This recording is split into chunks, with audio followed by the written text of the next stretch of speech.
you.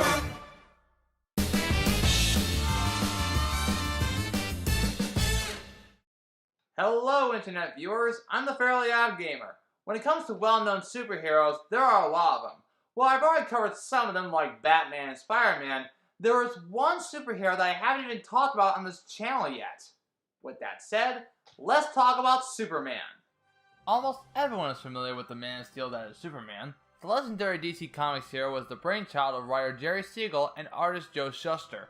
While he made his debut on the first ever Action Comics issue back in 1938, it actually started off as a short story in January 1933, which then led to the idea of the superhero. Since then, it's been adapted to many types of media such as radio serials, novels, cartoons, movies, TV shows, and even theatrical productions. And surprisingly, my introduction to Superman was the Fleischer cartoons via DVD sets from Good Times Entertainment. I currently own 2 of them, The Monsters and Villains and Nature and War. In fact, one of them actually has the very first Superman cartoon entitled Superman, aka The Mad Scientist, which somehow both shows and tells Superman's backstory. Though in my personal opinion, I think the original 1974 movie shows the backstory better.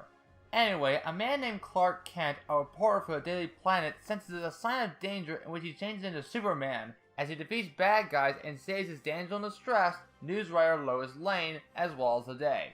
Eventually, I saw the 1974 movie on television, which was awesome by the way, as well as Superman Returns and even Man of Steel in the theater. They were okay movies, but not as memorable as I thought they were. But of course, with a long-running franchise comes multiple video game tie-ins. Some are good, while others are terrible. But what I have in store is what many people believe is said to be the worst licensed game, let alone the worst video game of all time. You heard right, I'm going to talk about Superman. For the Game Boy. Yeah, didn't think I covered that, did ya? But since I don't have an original Game Boy, I'll instead be playing it on the Game Boy Advance, which I've had for many years. So, with that said, let's pop this into the GBA and see what this game has in store for me.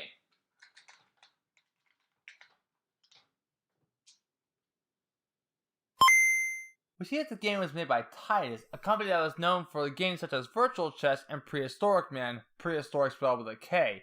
It's a side-scroller in which you beat up gunmen and collect keys in order to move on to the next level. You fly with the A button and punch as well as block balls with the B button. But trust me, this game is much harder than you think it is because these gunmen will try to shoot you down. Also, you die in 2 ways, either by losing all your health or falling into a bottomless pit. Whenever you die, you not only get a small message, but you also have a continue screen, with 15 continues already equipped.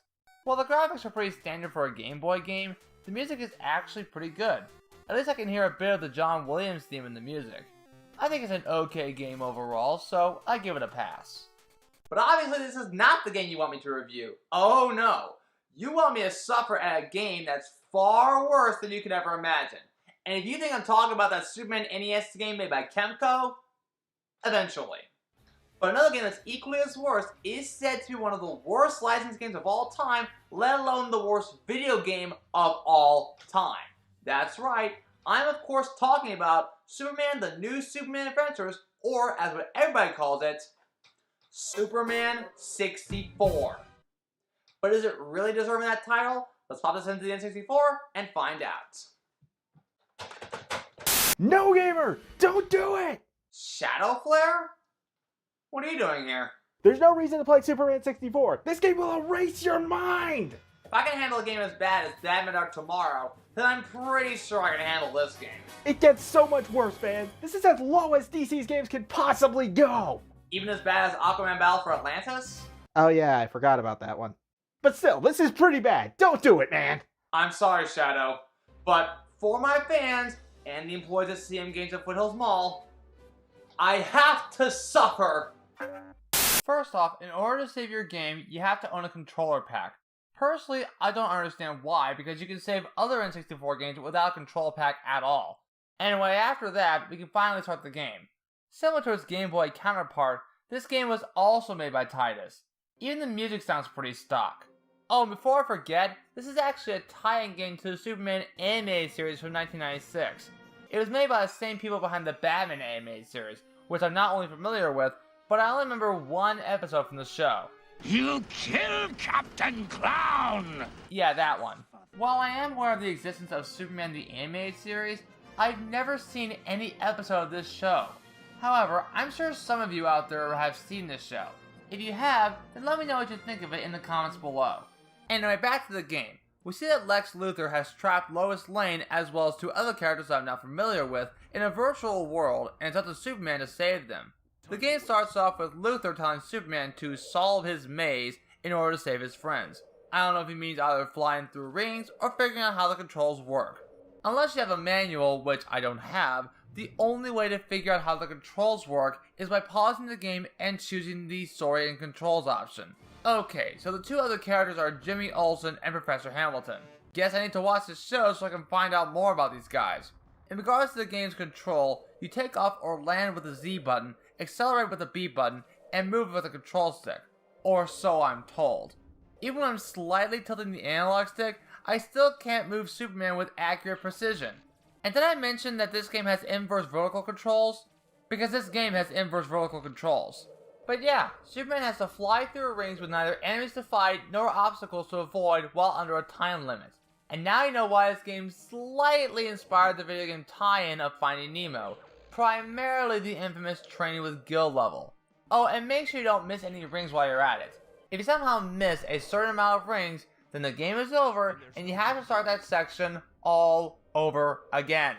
Well, after the Gauntlet of Rings, you have to stop two cars from running into citizens. At least, I think that's what they are. Well, after that, you fly through more rings. Nothing less and nothing more. Once that's done, you have to carry this police car to the finish line. Unless you immediately spring into action once the mission begins, the car will be prone to explode. If at any point you lose the mission or somehow lose health, yes, there's a health meter, the game immediately ends with a message saying Lex wins. It's a good thing you have unlimited continues because if you didn't, then this game would definitely be unplayable. After saying to the cop car, really? More rings? I stated in previous reviews that I despise unnecessary repetitiveness in a video game. Buzz Lightyear's Star Command for PS1, the Lost Ark and Barrel encounters from Oogie's Revenge, and dare I mention the annoying Demongo battles from Samurai Jack Battle Through Time. Can I at least have more variety in this game? Please? After flying through more rings, you have to take down these gunmen, Dark Shadows, who will try to shoot you down. Also, why must bullets hurt Superman? Isn't he supposed to be bulletproof? Or at least faster than speeding bullets? Well, as long as he's more powerful than a locomotive and or able to leap tall buildings in a single bound, I'll be fine. After flying through more rings, you then stop tornadoes with Ice Breath by pressing up C before it hits any wandering citizen. One more gauntlet of rings later, including some that are underwater, and the level ends with text saying Superman wins. And then it asks you to save your game, which is the only time in which you do that. Though it would have been nice if you could save your game during each mission. So we get a news report that Mala, who is 1 second in command of Krypton's Planetary Defense Force, wants to blow up the Metropolis hydroelectric dam and flood the city, and it's up to Superman to disarm the bombs before it's too late. This looks like a job for Superman. Apparently this game has voice acting, but I can't tell if they're the same actors who voiced them in the show, or if they're voiced by other people. Again, let me know in the comments below. But look on the bright side, at least we're indoors and not outdoors, so no more having to deal with rings. Hallelujah! However, it still doesn't change the fact that the controls in this game are terrible. I can't even walk in a straight line. That's how bad this game is. At least you have new enemies to destroy, or in some cases pick them up and throw them away before the enemy explodes. Oh, and by the way, the explosion impact can hurt you. Luckily, you can find these Superman icons to give you more health. And speaking of which, you can even throw boxes and they explode too. Don't really know why, but there you go. Basically, without being too redundant, these levels act like endless mazes with lots of backtracking. Remember that annoying Kelp Forest mission in Battle for Bikini Bottom? Think of these levels as that, only cranked up to a whole nother level. All you have to do is find the key card that unlocks the main door to a sewer, I think? And drain out the dam while rescuing the workers. By the way, Mala, why does this so-called secret cage look like a locker room? One of them informs Superman to disarm the bombs located in 2 turbine rooms. It's here where you get a super speed power-up. By going straight, Superman can run super fast. However, I don't use it that often because I know that it could lead to glitching through the wall. Trust me, I've seen enough YouTubers glitching through that one wall by using super speed. Before unlocking the doors, you must endure a boss battle against Mala in which you must hit one button over and over again until you win. Look! Look! Look! So you unlock the doors, defuse the bombs with ice breath, and the level's over. So now I must ask, what could possibly follow the monstrosity of this level? Then there's no time to waste. Oh no. Seriously? More rings? As if the first time wasn't boring and repetitive enough, let's do another level in which you fly through rings. And look at this! The rings are now moving! Why? Why? And before I forget, the draw distance is terrible. Believe it or not, the developers actually described it as kryptonite fog, which is used to camouflage the game's poor draw distance. Okay, but what about the indoor levels? Honestly, kryptonite fog? More like a kryptonite void.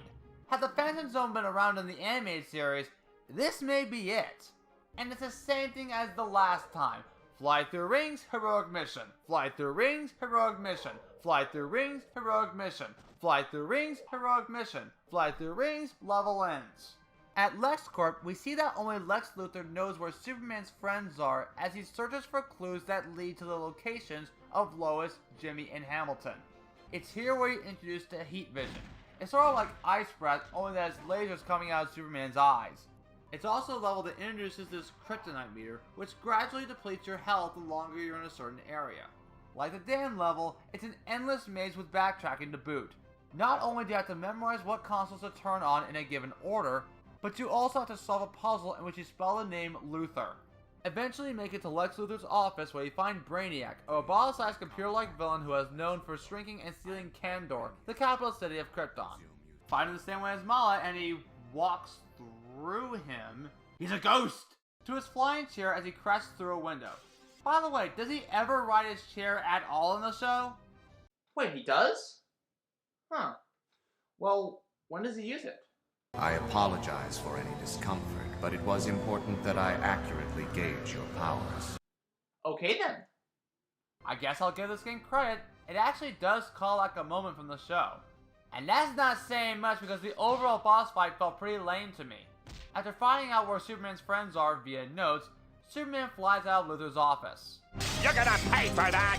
So once again, I must ask, what's next? Oh, I don't know. Maybe it involves rings! Why do I even bother?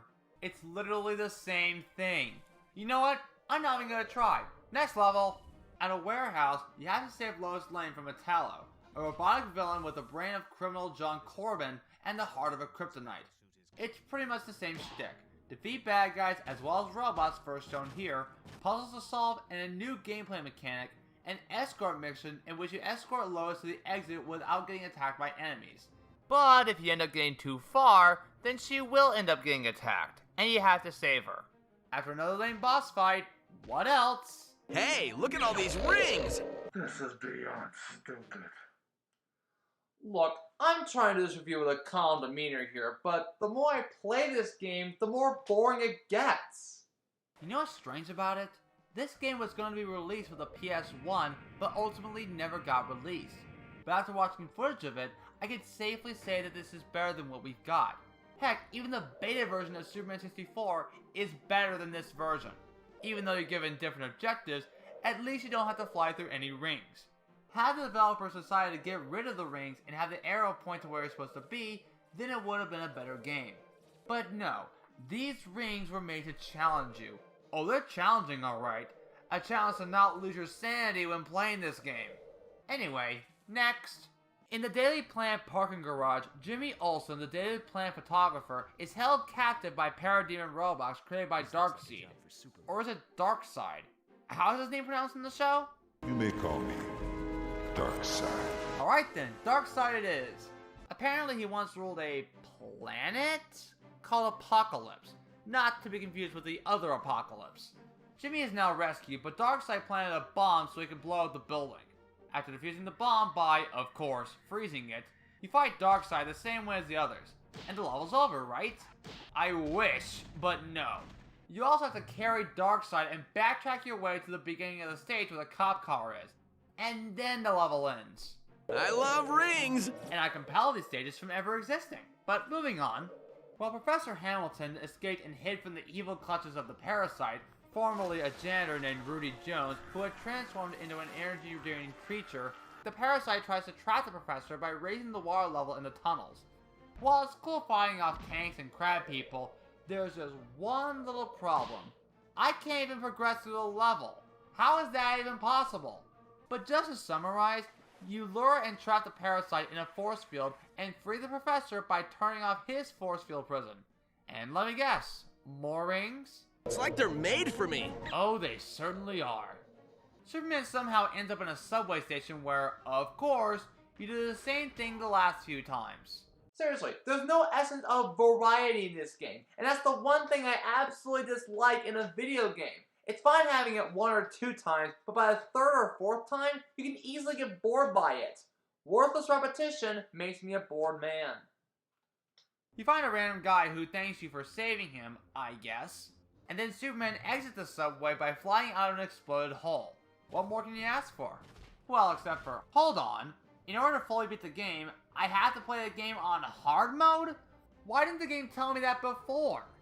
Alright, so change the difficulty to Superman mode, start a new game, and level skip your way to... One more ring to rule them all. Wait a minute, I know who that is.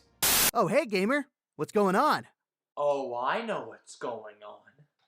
You secretly told Titus to add these ring levels in Superman 64 just so you can... Whoa! Calm down there, buddy. I don't know anything about Titus or how they're connected with rings. I mean, unless they're gold like mine, but it's probably unlikely. Oh, I see. Well, sorry, Sonic. No worries, gamer. But I do know how bad of a game Superman 64 is. Even Eggman couldn't muster through this game. Oh, wow. Anyway, I better head off. By the way, check out my very own movie sequel on April 8th. You don't want to miss out on it. See you later, gamer. So after one more plethora of rings, we end up in Brainiac's spaceship, the final area of the game. It turns out that this is where the technology was used for Lex Luthor's virtual world. And this level couldn't be any more difficult. All you have to do is find 12 pieces of a machine scattered around the level while fighting off enemies. If you manage to find all the pieces needed, then Brainiac will send you to a teleporter room in which you add up to the number 2000. Maybe it's trying to celebrate a new millennium? I don't know. Once you rescue Lois and Jimmy by pushing them in an ice cube, it's time to blow up this popsicle stand. But uh-oh, Brainiac has finally come to stop you. But don't worry, because this may take the title for the worst final boss in a video game. Just laser Brainiac with his eyes until he's defeated. Just blow up the spaceship via bombs and it ends. The good news is that Superman frees his friends from the virtual world and takes them back into the real world. But the bad news is that Lex Luthor gets away, hoping to return another day.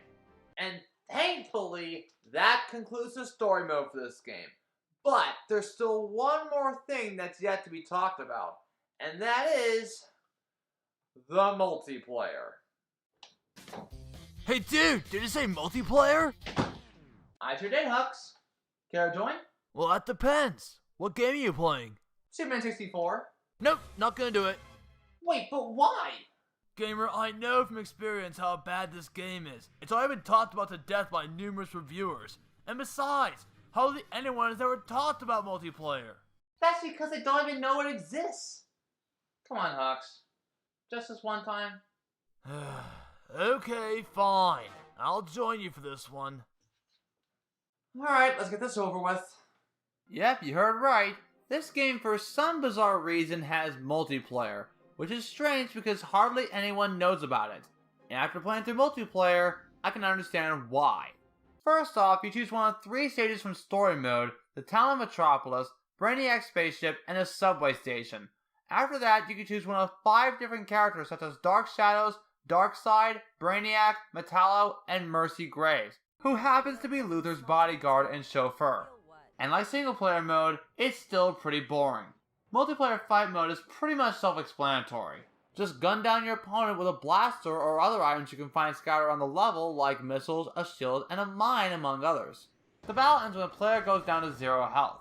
Multiplayer race mode is pretty much follow the leader, in which one player creates a trail of rings while the other player follows the trail. But hey, you can still gun down the player creating the trail. Well, that was pretty lame. Well, what more can you expect of a game as terrible as this? True. Anyway, I better get going. Later, dude.